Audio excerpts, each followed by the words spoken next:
Well, I would just say that, so I mean, this is Dr. Nyang's area of expertise, and I'm not an expert by any means of Islam in America, but my own experiences, they have led me to come to arrive at certain conclusions, among which are there's just a massive diversification of Muslims in the United States. And there's certainly no monolithic teaching or any really type of orthodoxy or one group that could represent in any way all of these different strains of Islam in this country. And that partially has to do with the fact that Islam is not a church, in the sense that you do not have a Catholic tradition or an Orthodox tradition. You know, at the broadest levels, people divide the Muslims into Sunni Shia. But then within the Sunni and within the Shia, there are many, many ways of expressing their tradition. So I think that in the United States, you're seeing definitely certain aspects of Islam emerging. One of them, which is probably the most obvious for many of us, is the immigrant phenomenon. Because since the United States has opened up the doors of immigration, particularly to the Arab world and to the Indo-Pak area, near Asian countries, that you're getting a lot of immigrants that have come in, and initially many of them were professional people. There's particularly, you'll see a lot of physicians and a lot of engineers that have come in from the Arab world, Egypt and Jordan, Iraq. And many of them began to work at quite high levels. If you go into Silicon Valley, for instance, where I'm at, you would be amazed at how many Muslims are working in these corporations that are developing a lot of the technology now, and many of them working at very high levels. You'd be amazed at the amount of professors also in universities that are teaching in engineering, physics, at some of our top universities. So you have that element, which is a very extremely westernized, by and large, group. Westernized in the sense of their education, not necessarily in the sense of their religious background. I mean, many of them will be devout Muslims, but they will still be very much grounded in a Western scientific ethos in particular, and oftentimes alienated from their own spiritual tradition. And then you have another immigrant group, which is more of a merchant and labor group. So you'll find in New York City many, many taxi drivers, many people washing cars, gas station attendants, people in your convenience stores will be from different places, Yemenis, Somalians, Ethiopians, also from India, from Bangladesh, from Afghanis, many, many, particularly now after the war, many of them have come here as refugees.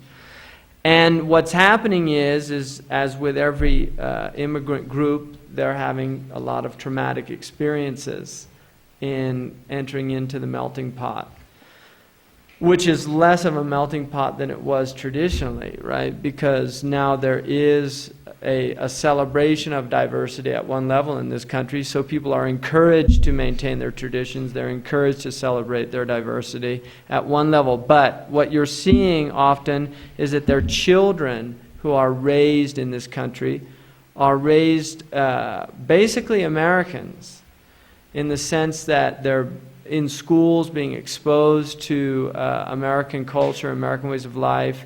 They're going to the cinema, they're listening to the music, they're getting into a lot of the adolescent experimentation, and this causes a real serious conflict within a lot of the immigrant families. Also, another problem is marriage, because many immigrant families want their children to marry within their ethnic grouping, and you're having people falling in love, and sometimes there will be non-Muslim with a Muslim, which is particularly exacerbated when it's a Muslim girl and a non-Muslim man has fallen in love. And this is becoming quite a common phenomenon in this country. So you have that happening. And then you have also the indigenous American situation. And you will, with the indigenous Americans, I think you'll find also a lot of different groupings. The generation that Hakim and I are from is probably it's a lot different. We became Muslim over 20 years ago. And the people that are becoming Muslim now are actually very different in what they're looking for and in what their orientations are than ours were, for instance. So I think that within the indigenous community, you have a very large segment of African American. But this is also breaking down because there are now a new generation of children in this country that aren't necessarily black, they're not necessarily white, they're not necessarily Hispanic.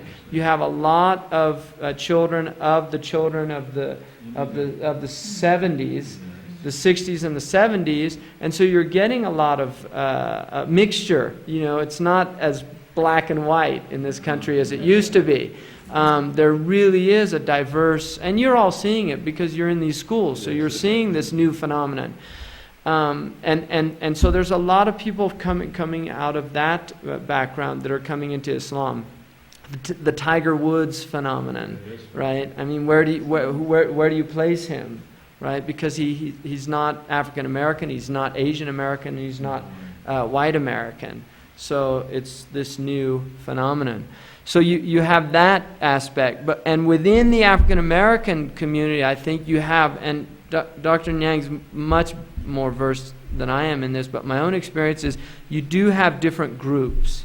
You have within the African American community people that are coming out of black nationalist type movements that are very politicized in their outlook and approach. And then you have people also that have come out of the Nation of Islam, children of the people of the Nation of Islam. And you'll see many, many names even in the popular culture, like Tupac Shakur, yes, right? Who has, you know, he was had Muslims in his background. He has a Muslim name. You'll see many of these popular artists now coming up with a Muslim name. Now, some of that is just a cultural phenomenon of taking Islamic names, but there are many of them whose fathers were Muslims in the Nation of Islam or had come into the Warithuddin Muhammad's group, things like that. So you have that grouping. And then you have many African Americans who are more within the mainstream Sunni tradition. And so you have a lot of groups that are really trying to discover, trying to get beyond the kind of the black nationalist approach and really trying to see what is this teaching about, and kind of rediscovering Islam for themselves. And that's a very promising development, I think, in the country. And then within the white American community, the Caucasian American, you'll also get diverse groupings, but oftentimes the white Americans tend to be more attracted to Sufism and come in oftentimes through Sufism. Many, many white Americans have come in to Islam through the books of Idris Shah. Many of them have come through kind of groups like Dr. Nyang was talking about, the Sufi, what he called the popcorn Sufi groups, that get into Islam through that and then start reading and you know, somebody will get interested in Rumi and they'll hear these sayings, my heart is a temple for the Hindu and the synagogue for a Jew and the church for the priest and a mosque for the Muslim, and think that in a sense Sufism is this kind of universalist teaching, but then as they get more rooted in the tradition, they start discovering that Rumi was a practicing Muslim his whole life, that he prayed 5 times a day. And so they begin to see that, oh, there is a place for this thing called Sharia, or sacred law. So for many, many white Americans, the law is a kind of almost alien thing. And in a sense, Americans, I think a lot of Americans do have somewhat of an aversion towards a law-based tradition, especially when you're coming out of a tradition that may, in some ways is love-based, or in some ways is certainly focuses much less on the law and more on the spirit. And so you have that element within the community. But by and large, what you find as you move out into the landscape of American Islam is that it's an incredibly diverse landscape. And it's actually hard to pinpoint any strong streams. You have organizations that have attempted to create some kind of national coalition, like ISNA, which is the Islamic Society of North America. Their conference, which is held yearly, brings now at about 25,000 people will show up to that. Many of them are still immigrant, they're immigrant with first-generation children that are coming. But again, that is beginning to change also. So really, I think all of us as observers are seeing rapid and very, very striking changes within the tapestry of Islam in the West. The presence of Islam, when I first became Muslim in the 70s, and about 77, I think, Islam was just, Muslim. There was just not, you'd be amazed at how little understanding people had at all. And then, boom, 1979, Iranian Revolution, and suddenly Islam is really in the news and in the media. But as the immigrants began to come to this country in large numbers, and the black Muslim presence became felt, it's more and more now Islam is really, you're just seeing Muslims all over the place. There are mosques in all of the cities of this country, several. You'll find mosques in places that you would never expect them, like Abiquiu, New Mexico, right? There's really, it's odd, because you'll find, these backwaters where you would never expect to see, and there'll be, somewhere like El Centro, California, there's a group of doctors there, Muslim doctors and Muslim merchants, who have come together and they pray and do this thing in a very small community in Southern California. So there's definitely, the presence is here, and by all of the outward signs, it would only seem that it's going to increase and continue. You are starting to get a lot more conversions. My own experience, that in the last probably 5 years, you're seeing a lot more people converting to Islam than before. In our own area, we're seeing it more like on a weekly basis. And that was not the case when I first became Muslim. It was quite unusual. Many, many women have come into Islam in the culture as well, and not through marriage, surprisingly enough. And I think Ruquaiyyah will say the same thing about England. It's a phenomenon in England. You're really getting a lot of women becoming Muslim. So it's very interesting, within my own family, my sister became Muslim. I'm Muslim, my wife is Muslim, and our 2 kids. So we've been arguing with the family lightheartedly that we should start celebrating the Eid instead of Christmas, because we outnumber the Christians now. So you're seeing these type of things, and I think it's very exciting and it's very interesting, and it's also there are aspects of it that are frightening, because there's still a lot of real deep ignorance within our culture, and there's a lot of fear related to Islam still. And anytime, I know that all the Muslims that I know, anytime a bomb goes off somewhere, everybody starts, hopefully there's no Muslim names identified. Really, it's definitely a concern in the Muslim community, because suddenly the phone calls, the hate calls to the mosque, the women start getting accosted, people are beaten up. We had a mosque that was burnt down in Yuba City in California. This stuff really affects just a newspaper, some newspaper article, and we all feel it. So we're living in a very precarious type of environment, and I think all the Muslims in this country really feel that there's just, it's very, very precarious. And Oklahoma City was an example of you had people on the radio immediately, these talk already just saying, well, there were 3 Middle Eastern looking people identified near the scene, and boom, one of the Iraqi women lost her baby. She aborted her baby because her house the rocks were being thrown at them in the neighborhood.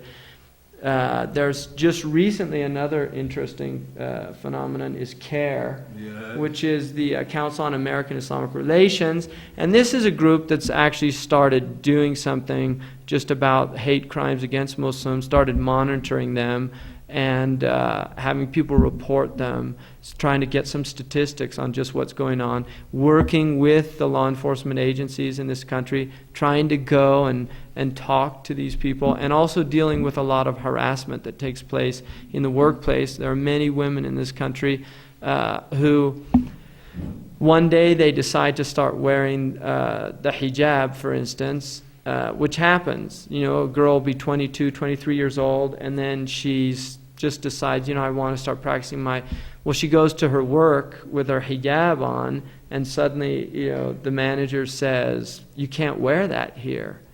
And there have been a lot of cases now, and basically, so far, I think, as far as I know, the Muslims have won all of the cases involving this, that it is a religious right for a woman to wear the veil. And it's interesting that the French government, I don't know if people are aware of this, the French government outlawed wearing the scarf in their public schools.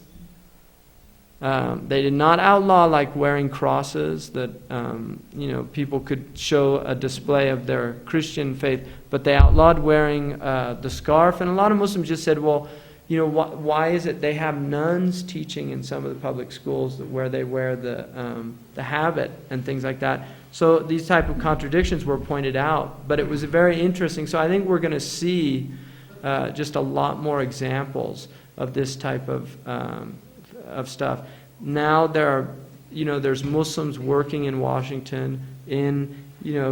Our congressman has very devout Muslim on his staff now, Congressman Tom Campbell, and so you're getting Muslims in the political process. You're getting Muslims starting to get into newspaper. There's a lot of Muslims that are majoring in journalism in this country, wanting to go into these areas. So I think we're going to just see a lot of interesting things in the future. Well, there's not too much left to say. I could add some things to what both Hamza and Suleiman said. For you as teachers, I think it's probably important, and maybe we might have put more emphasis on this. It's important for you to get a sense of what we've just been talking about from a practical point of view, in terms of the Muslims you meet in the world, understanding where they're coming from, so to speak. And so, I think what we've just said is pretty important in terms of what you take away from here. As teachers, I think, having been a teacher myself, I think it's pretty important. We have an obligation to get the true picture. I mean, to get truth across to our students, right? And so all of these stereotypes, they're pretty well embedded. And in terms of recognizing the truth, we have to be able to enable those students to rise above those stereotypes and to see Islam and Muslims for what they really are and what it really is.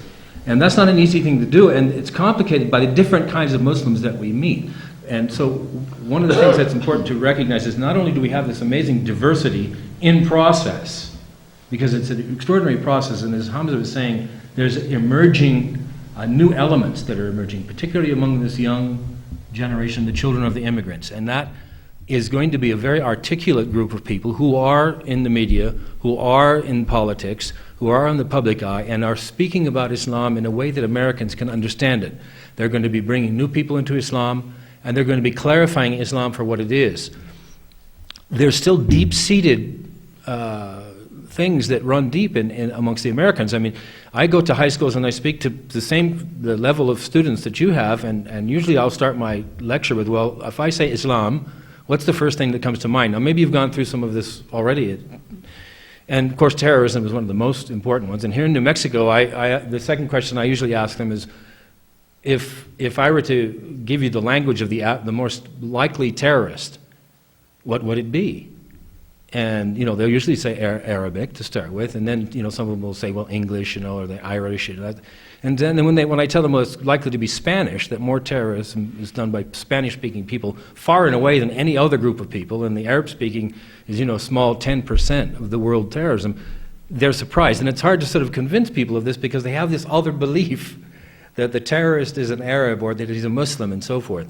So we have to somehow enable them to rise above the stereotypes and teach them to think for ourselves, and we have to be able to think for ourselves in the first place. So part of what we try to get across here in this institute is a clear picture of what Islam really is, so that then you can understand what the foundation of Islam is about, and then you can understand who comes to you. Because the truth of the matter is, at this point in time, to be honest, if you go to many of the mosques in America, you may meet a lot of these immigrants who have set up a mosque, and they've come to this country for whatever reason, maybe as students originally or to earn some money, but they've set up mosques, and they've come out of a setting, a political and a social setting that's made them very angry and very difficult. And they may not be very communicative about Islam, and the picture they present to you about Islam or to your students, if you want to bring your students, it may not be an accurate picture of Islam. That's why what we've taught you here, in some cases, it may be very important. You may know more than some of the Muslims you encounter. So there's many different forces out there, and there's many different kinds of Muslims. Amongst the African American communities, Islam has come as far as an indigenous group of people to the African Americans. It's estimated 45–50% of the Muslims in America now are African Americans. And Islam as a spiritual teaching and as a practice is transforming these people in a very serious way. They still have enormous obstacles because of the social situation they still are in and they still face. But there is transformation going on, and we see now emerging from these people, and we'll see more of it, people with great wisdom and clarity for expressing and articulating Islam and articulating solutions to American problems that will surprise people. So I'm saying, you know, as teachers, look for the people that you can communicate with about Islam. Amongst the African Americans, there'll be some really amazing people that you can communicate and bring to your students or take your students to. Amongst the children of the immigrants now, in UCLA, I was just at UCLA a few months ago, the Muslim Students Association there is headed by Ben Wang. You know, that's the head of the group. And if you look at the group, they're all children of immigrants, children of Arabs, children of Pakistanis. There's Chinese, there's Arabs. They're just this enormous mix. And they're out being very active in the community. They're starting free clinics, and they're doing tutorial programs for incarcerated youth. They're publishing newspapers. They're out speaking to the public. That's going to be on the rise. Those people are also the kind of people that you can communicate with, and that you can take your students to, and your students can come to, and so forth. So I just want to add to what Hamza said. It's an amazing time, and it's a process that's in the midst of changing. One of the demographers, one of the people who gave the demographics recently suggested, I may or may not be accurate, that within the last 2 years, the number of immigrant Muslims and the number of indigenous Muslims surpassed the number of immigrant Muslims. That's just a recent phenomena. So it means we're at a kind of turning point. We're at a point now in which Islam is emerging out of the American society as an American phenomenon, which it will continue to be. So our understanding and understanding of the foundations and all that we've been trying to give you here is important in managing all this. Is it my turn? Yeah. Of course, I'm at a disadvantage here. I can't really say very much about Islam in America because I know very little about it. But I've listened to what the other three speakers have said. And I would say there's an almost exact parallel, really, in the UK. It's another Western country. We've had the very similar history, the very diverse groups. I would only add probably, I think, the real interest in Islam in England got going under the time of Queen Victoria, I would think. I mean, there were odd Muslims before that, but I think in the time of Queen Victoria, with her connections with India and the British Raj, I understand that Queen Victoria herself learnt Urdu and had Muslim servants at the palace of whom she was very fond, and I've also heard the rumour that she did actually declare Shahada. So whether we can count Queen Victoria as a Muslim or not, I'm not quite sure. Other people in the media these days have wondered about other members of the royal family, the more recent ones. Certainly, I would say there is a great interest in Islam in the royal family, a genuine interest in it. And what we're seeing at long last, I think, is the genuine teachings of Islam being made available to us in words that we can understand, because we've been very handicapped in the West. All the great texts of Islam that we would like to study have not been available to us, and the translations that have gradually been trickling through have been horrendous. Through nobody's great fault, but these are things which are improving all the time. So as genuine knowledge of Islam is coming through, I think as soon as people realise what we're actually about, it starts with a few converts and it gradually floods. And we're seeing a lot, and obviously I'm an example of this. I haven't been a Muslim as long as the gentleman here. I converted, I think, in 1986. Through personal experiences, travels, meeting people. I certainly didn't accept Islam because I wanted to marry a Muslim, although as a woman of the West, that's underestimated, I think. The gents don't often think about this, but it did become very obvious to me that a lot of conversion of English women is done through less noble Muslims, shall we say, young Muslim gentlemen who are at discos and drinking the alcohol, dating the English girls when they shouldn't be. They're breaking all their own rules. And this is one of the strange ways, God moves in mysterious ways, that a lot of English ladies have come into Islam, because they've been impressed with these young men. They've enjoyed their company in ways they perhaps should not have done. They've then discovered the rules of Islam. They then discovered that these young gentlemen are not doing it quite right. They've become converted to Islam. The gentlemen have gone and left them in the lurch. They have remained Muslim, and a much truer Muslim probably than the gents that converted them. They've then sallied forth and gone down to the mosques to run into a brigade of a different type of Muslim who have not been quite so welcoming, their arms are not quite so open. They run into the Muslim males that will not shake their hands, that kind of thing. And some women will then turn around and leave because they're very disappointed with what they experience. But others, a more determined sort, will stick at it and think, well, yes, there are problems here, there are cultural problems, there are things that they don't know about the religion that they have to learn, and we have to learn tolerance and how to live together, and they stick with it. And I have a vast number of English lady Muslim friends. And I agree with the previous speaker that now I think I don't believe the number of, shall I call them white English Muslims has yet outnumbered the immigrants. I don't think so, but it's creeping up. And we look forward very much to the time, not that we want to outnumber them or anything like that, but we do regard Islam as a world faith. When I started off into Islam, I thought all Muslims were Arabs.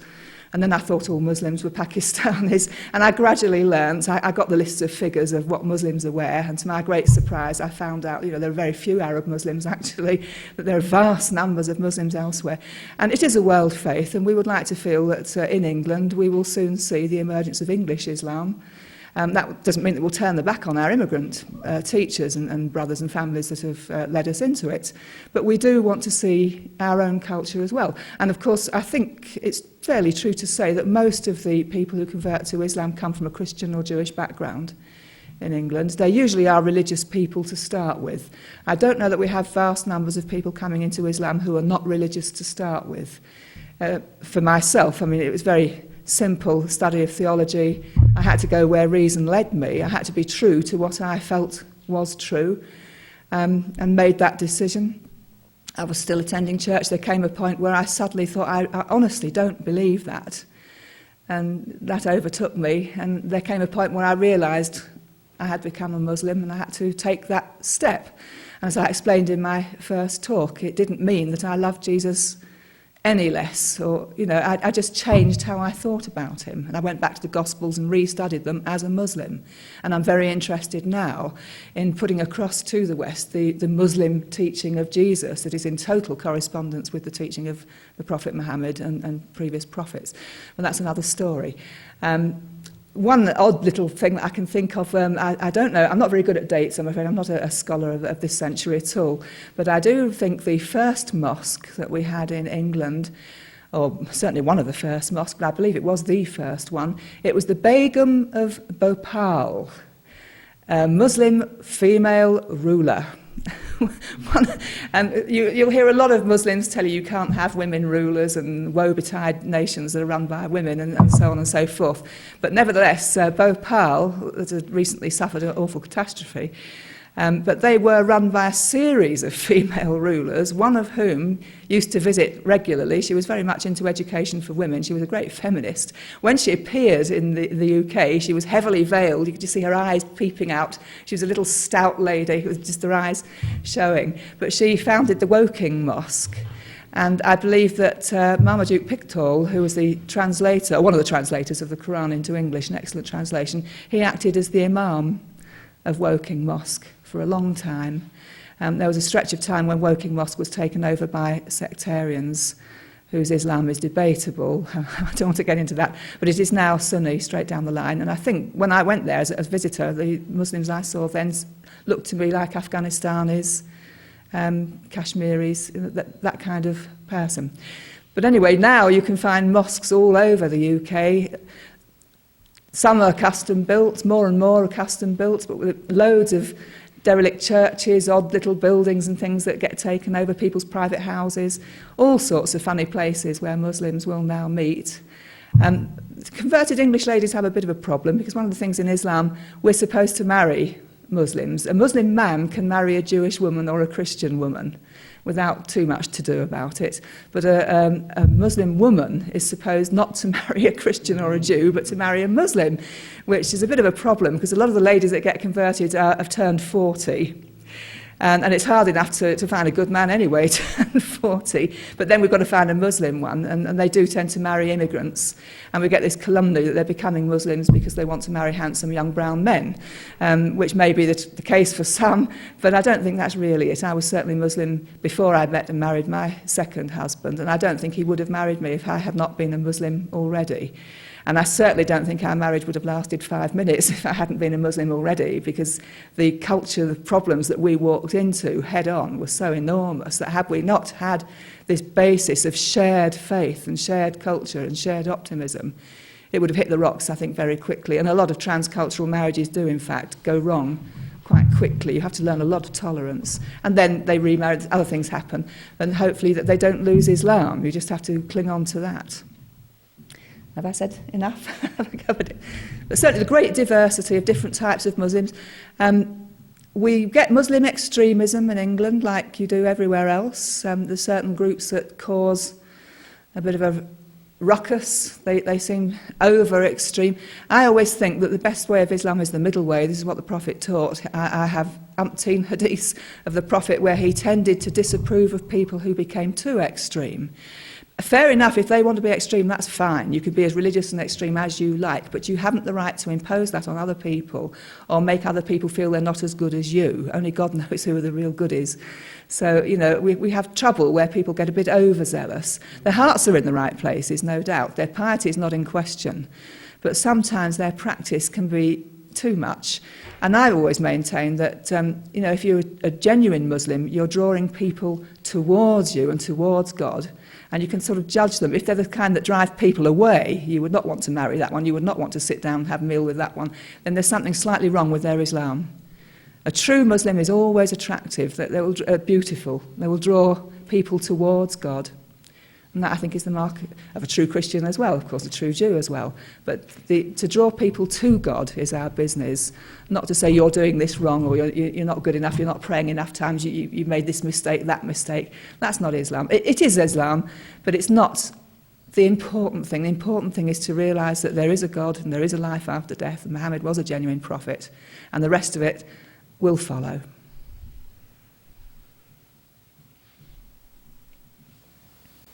I was at the Ghost Ranch the other day, and I see they're offering a course in Islam this summer and a lot of books. I was just wondering if one of you could characterize how has the Christian Church in the United States responded to the growth of Islam? Has there been any movement. I know in my own town there is not a mosque or anything, but from time to time we do a lot of things across with the Jew, with the rabbi, with the priest. And I just wondered what kind of reaction there's been. I'm really not aware if there's any relationship between Muslims and Protestants. Yeah, there are ongoing Muslim-Christian dialogue, Muslim-Jewish dialogue. There is an annual meeting of the American Muslim Council and the Conference of Catholic Bishops in Washington. I have attended. This is now almost 4 years. You have a group of Muslims who will meet with representatives from the Conference of Catholic Bishops. Usually they have their scholars and the Muslim scholars, and then you have leaders of the Catholic Church, who will be there working at the Secretariat, who will be dialoguing with the Muslims, dealing with issues that are of common interest. Like, for example, the problem of Sudan last year was trashed out very honestly and objectively. And Muslims presented their position, how they see the problem, and of course the Catholics expressed their fears and their concerns about their flux in Sudan, and you have very frank discussion, 2-3 hour meeting. So with lunch, and you have that going on. And the Conference of Catholic Bishops arranged for the Cardinal Erinze to come and meet with some of the Muslim leaders in Baltimore, with the Archbishop of Baltimore. So you have things like that. I have been present in this event, so I know that they are happening. You have Christian-Muslim dialogue initiated in various localities. These are mainly the initiatives of local Christians and Muslims. Like in Washington, D.C., for example, we have the Interfaith Conference of Washington, D.C. You have Mormons, Jews, Muslims, Christians from the Protestant and Catholic denominations, Sikhs, and now Baha'is just joined the Interfaith Conference. And some of us are very involved in that. Right now I'm the president of that organization in DC. So you have all these different groups. You have all these groups that are dialoguing. You have where you have all these different Christians, Mormons, all of them who are active. Some of them are former congressmen from Utah who are members of this organization. Some of them are bishops of Christian denominations. You have people. The president of the chairman of the Interfaith Conference is a Korean Catholic priest. So you have all kinds of people. You have the Presbyterian Church. They have been making some moves toward dialoguing with Muslims, and they put out a book many years ago. Now it's almost 10 years ago. Christian Muslim together, dialogue, which is a whole book describing the whole, educating Christians, meaning Presbyterians, about dialogue with Muslims. There's a lot of, I think in the country now there's a lot of, because Christians feel a little besieged as well by the secular, the secular currents and forces in the country. One of the interesting things that was pointed out to me by a Christian priest was that traditionally, whenever there were any new land developments, there was always a segment set aside for a church, which is not happening, or a synagogue, depending if it was a Jewish area, which is not happening anymore. And what's happening is in cities, there's running out, there's no place for worship. And so a lot of people are actually buying warehouses, office space and things like that. But then you come up with the zoning laws. They're not zoned because churches have a special zoning. And for instance, in our area, we've had this problem, and the Christian leaders have responded in support because there's a mosque there that is in an industrial area, and there are a couple of particularly one, LSI Logic in particular, who's been fighting this and put a massive amount of money into this, and it's cost the local mosque now now it's gone into the hundreds of thousands of dollars for legal fees and other things. And their argument is that it's because there's children there. They're dealing with chemicals. They do doping it's a semiconductor plant. But right next door, there's a Christian vanguard where they teach children like instruments and anything that's been functioning there for years. So one of the priests came and said on public TV that, this is, as far as he's concerned, it's religious discrimination, because if this was a church or a synagogue, he didn't feel it would be happening. And the Muslims were impressed, that the Christians came out and helped. I personally don't think that there's enough interaction, not so much on the dialogue level, but on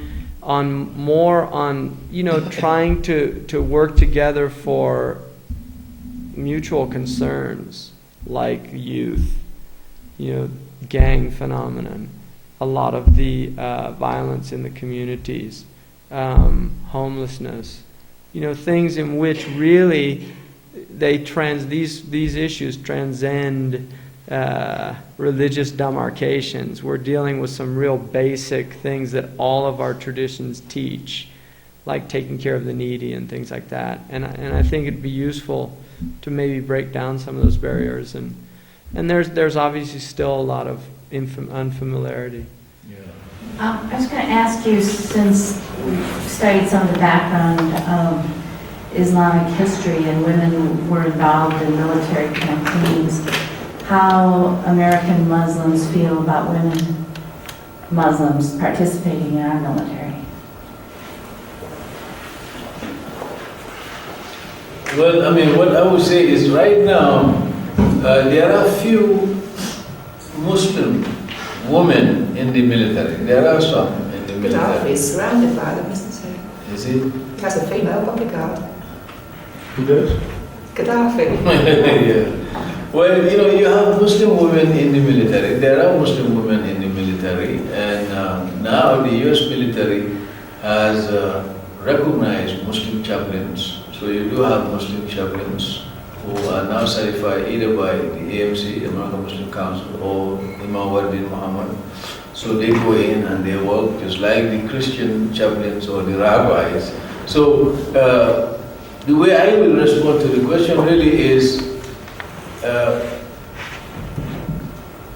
if you go by Islamic history, some of the Muslim women who are now in the U.S. military, they would say that, well, this is a job for them, because the army is not a draft army, it's a voluntary army.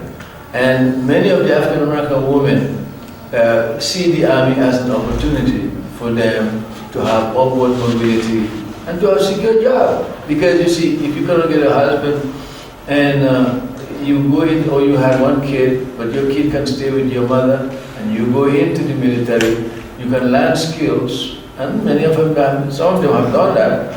After 4, 5 years, 6 years, you come out, maybe you know electronics, and you now begin to have your own shop where you can repair TVs and radios. You make money too. It's better than staying in the inner city and you don't have anything. So the army, in the eyes of many of the African Americans, and this applies to male and female. Now, to an extent, white Muslims or Chicano Muslims or Asian Muslims are in the military. I don't know, because this is one area we are not very well informed. But what we do know is that the military has opened up to some of these Muslims who want to go into the army. And I think this issue will be dealt with by the fuqaha. People like Hamza they have to start investigating the research, and so that people will be asking fiqh questions on these issues. I think the whole issue of women in armed forces is a tricky one anyway, whether you're Muslim or non-Muslim, because I'm old enough to take the point of view that if a man was fighting in the field next to a woman soldier, I would have thought his natural instincts would be, to protect him towards that soldier. And if you were the general of the army, you might regard that the female soldier as a weak link in your force. I may be totally wrong on that one, but in my generation, certainly, I think there was that feeling that women as armed combatants would be more of a handicap than help. I don't know, personal opinion. Well, in the US, Well, there's already, I mean, we've just had all these kind of sexual problems. And, there's all this court-martialing going on for men who've been abused they've abused their authority over people. I mean, you have those problems, and from a Muslim point of view, again, any situation where a male will be alone with a female is completely prohibited. And the problem is when you enter into the army, you're entering into a situation in which you are subordinating your beliefs to, you don't join the army if you don't believe, for instance, in killing people for maybe a reason that you don't agree with. Whereas in Islamic law, you cannot fight unless you have a valid Sharia reason. You can't, Muhammad Ali refused to enter into the armed services. He lost his title and was barred from boxing for a few years because he said, I don't have a problem with Viet Cong. He says, I don't have any problem with them, So, and really I think that would be consistent with a Muslim picture. Thoreau said that an educated soldier is usually called a deserter. If you really know what people are fighting about, you'll tend not to, the idea that the Kuwaiti War was about defending democracy or anything like that, I think came out as absurd to even most Americans, and there was a cartoon somebody did when the Bosnian thing happened, and nobody was helping the Bosnians, and one of the Bosnians in the cartoon said, what we need to do is discover oil. Right? And then you'd have a lot of people coming over there to defend them, right? But the idea of defending the Kuwaitis or something like that, so. I don't know, I think it's a big problem, the military just in general, not just the American military, but military everywhere, because it's part of a state apparatus, and we have to question what is being defended, right? What are we defending here? Are we defending the interests of a people, or are we defending the interest of a global elite? Are we defending the interest to burn cheap oil? I mean, these are issues that are often not really dealt with at any type of intellectual level, and yet people are being put on the front lines and are expected to die if called to do so. And so, for me personally, I think some real, very serious philosophical things get raised. I mean, I would not feel comfortable being in any of the armies of the world, not any country in the world right now. I really wouldn't. None, whether Muslim or non-Muslim. I would not feel comfortable being in the Egyptian army, right? Because I don't think they're defending anything honorable. And that's my own personal belief. That's not, I'm not speaking for the Muslims. I'm just speaking for myself at that point. I'm very wary of modern military apparatus. I really am, and I'm certainly wary of this country's. Because I don't think that they're there defending. Well, I served recently in very critical humanitarian missions that otherwise couldn't have provided relief. So Like Somalia? Like Somalia? Well, I think Operation Provide Comfort to the Kurds, I'm thinking more. Well, I mean, part of the problem is, for me, Mary Kay, with all respect, part of the problem is, why do we have a Kurdish problem in the first place? Well, it's one thing when you go and slash somebody and then you start offering them Band-Aids. The Somalian situation Somalia is a classic example of a Cold War victim. Right, Somalians were very important to the Americans, and we kept this petty little dictator in power for several years, right, 30 years, who, in order to maintain his power, took traditional tribes and just played them against one another constantly, divide and conquer. He learned very well from his masters. And then when they're no longer any significance, to the global, what the British used to call the Great Game, right? When they lost their significance in the Great Game of global civilizations, all of that support was pulled up, and the next thing you have is a type of anarchy in the country. And then we go in for the photo opportunity. Well, I don't mean to get into the individual campaigns. I guess it was a more generic question because there are Muslims serving in the military all over the world, Right. in other countries, and I just wondered how Muslims felt about women, since non-Muslim women serve in our military, if there was any. Yeah, kind I of don't know. I mean, you'll get a whole range of opinions. You have. I hear that. Maybe I should stop. So that No. We can give you. You have two broad positions. She mentioned to you Gaddafi having women bodyguard. So I mean, if you go to Libya, some of the Muslim countries, the women are in the armed forces. Yes. There's some of the Muslim King of countries. Jordan's daughter is an Just, officer. you know, some of the Muslim countries have Well, military. I mean, Egypt, yeah, So Egypt, you will not find any woman in the Saudi army. You see what I'm A saying? woman driving cars. So really, it's a matter of national choice. And of course, they will have scholars, religious scholars, to just give them fatwas to rationalize. yeah, against and for. Yes, Because it's part of the just like in the First World War, Second World War, you have people praying for both armies. You know, in the neighborhood area. God was on their side. Yes. And that's nothing new. So that's the thing. So just see it that way. Any other comments now or questions? Yeah, go ahead. Regarding the stereotypes, it's my impression that most of the stereotypes in this area are not so much vis-a-vis Islamic, but so much as Arab. In other words, I think a lot of Americans, they see an Arab and then they get their field of stereotypes, and I don't even know that a lot of them relate to Islam. It's just like an Arab.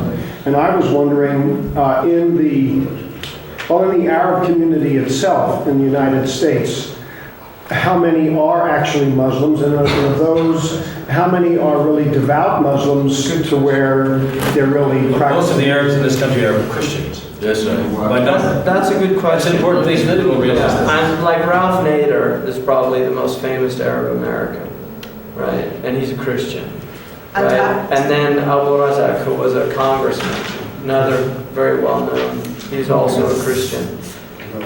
Khalil Gibran, who's, most people are familiar with the Book of the Prophets and things like this. Jason Cases. Yeah, I was And going to say then, Casey Kasem. yeah, John Sununu is another Christian Arab American. What was her name? Shalala. Danny Thomas. Shalala. She's Shalala. in the Who's now cabinet. in the cabinet with. And These are all Christian. The former Christian Americans. Danny Thomas was Lebanese. Well, let me ask the question even in a The more guy pointed on way. MASH, I can't remember, who was always dressed up like a woman, was also a Lebanese Christian. Most of them are Christians. Well, for a lot of Americans, the Arab that they see is the Arab that owns the gas station, especially in California. They're usually Iranians. And they are, they're immigrants. Now, Yeah. are they? They're usually Well, Iranians. They're actually Iranians. They're not Arabs. People think they're Arabs. Yeah, so there's a Well, sure, that's a stereotype, Well, yeah. he's from the Middle East, it must be an Arab. Yeah. And I believe that the leader of Hamas that's been mentioned, George Habash. George Habash is a Christian Arab also. Tariq Ali was a Christian, and then John Ford. I mean, I think generally though, most Americans don't even know there's Christian Arabs.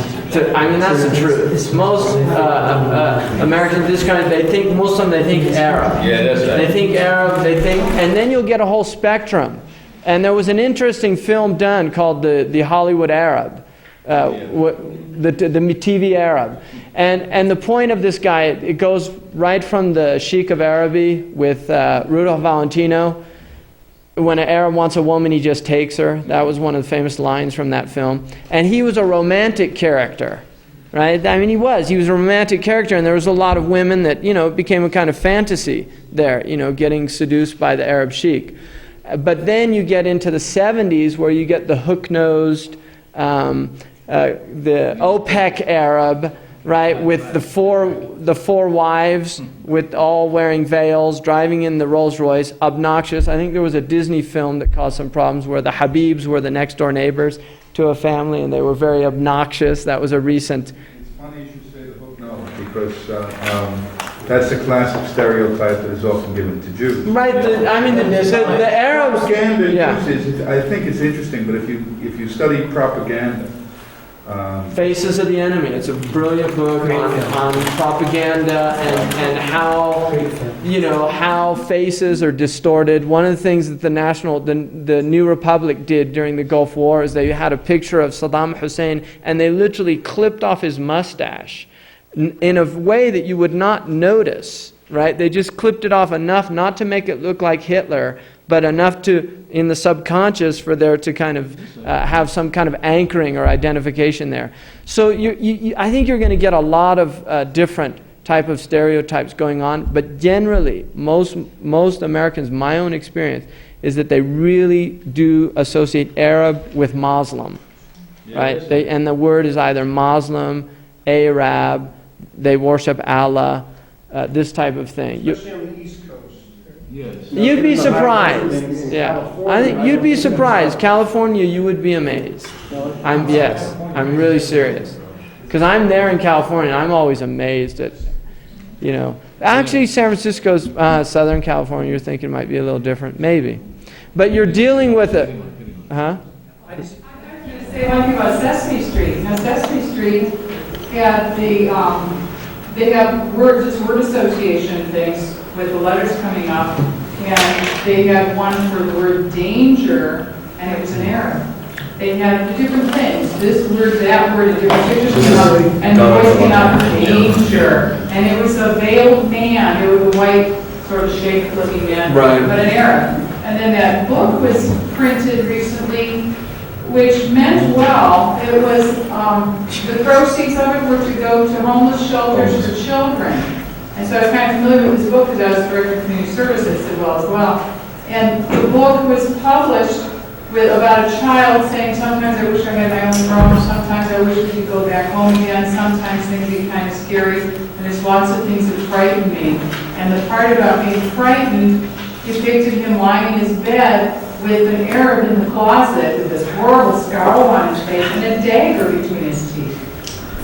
And this was a book that was really trying to do well. Well, you see this also, the Asians got the brunt of this, the Fu Manchu syndrome, which is an interesting book also, The Oriental Menace, which was how Hollywood kind of perpetrated, and that was at the time when China and Japan, there was a lot of problems, right? And the Asian got the brunt of a lot of these stereotypes, and they're still dealing, right? The inscrutable Asian and you know, they're still dealing, the Asian community. So I think every community that comes to this country that is not from the dominant Anglo-Saxon grouping. You know, there's a wonderful book now, just came out a little while ago, called When the Irish Became White, which is just letting people know that the Irish used to be at the bottom of the totem pole, right? I mean, Irish people in this country, a lot of people don't know the history of the Irish and what they went through to establish their rights and their, I mean, even 1960, John F. Kennedy, that was a big debate,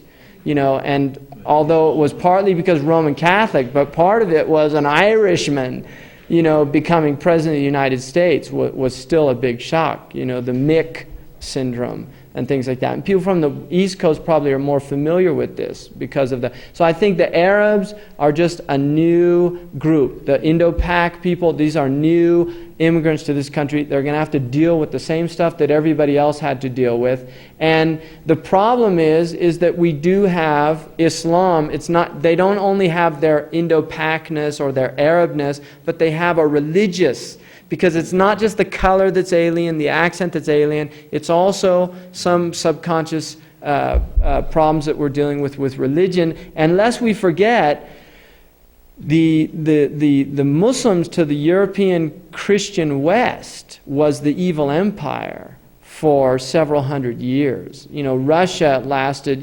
45, 50 years. The Muslims, children were scared to go to bed by telling them about Turks and things like that in Europe. So that's part of our collective consciousness, is that there is a deep-seated fear of the Saracen, the Turks at the Viennese gates, the Barbary coast, from the shores of Montezuma to the halls of Tripoli. Right? Tripoli was Barbary. They were called the Barbary pirates, who, according to the Muslims, were actually the Navy. Right? They were the Ottoman Navy. The Khazars. Right. So, you've got a lot of problems. And I think that, people have, if you want to come to this country, it's sink or swim. That's the nature of America. You got to deal with it.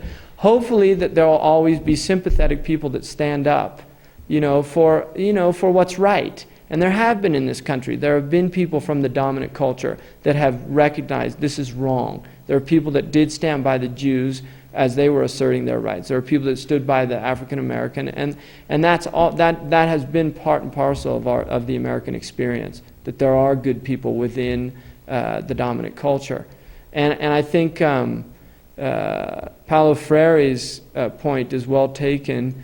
That in the oppressor-oppressed cycle, the cycle can really only be broken from within the oppressive group. Right, because the oppressed, it's not possible for them. The cycle has to come. It's our children, that have to, from this dominant culture, that have to. We have to transmit. We can break the cycle. That it is possible, but it's the human condition as well. So we're going to have a lot of problems on the way. And we're hoping all of you are going to go out and hopefully do some of the work, of breaking down the stereotypes and, and educating some people. Okay. Very good.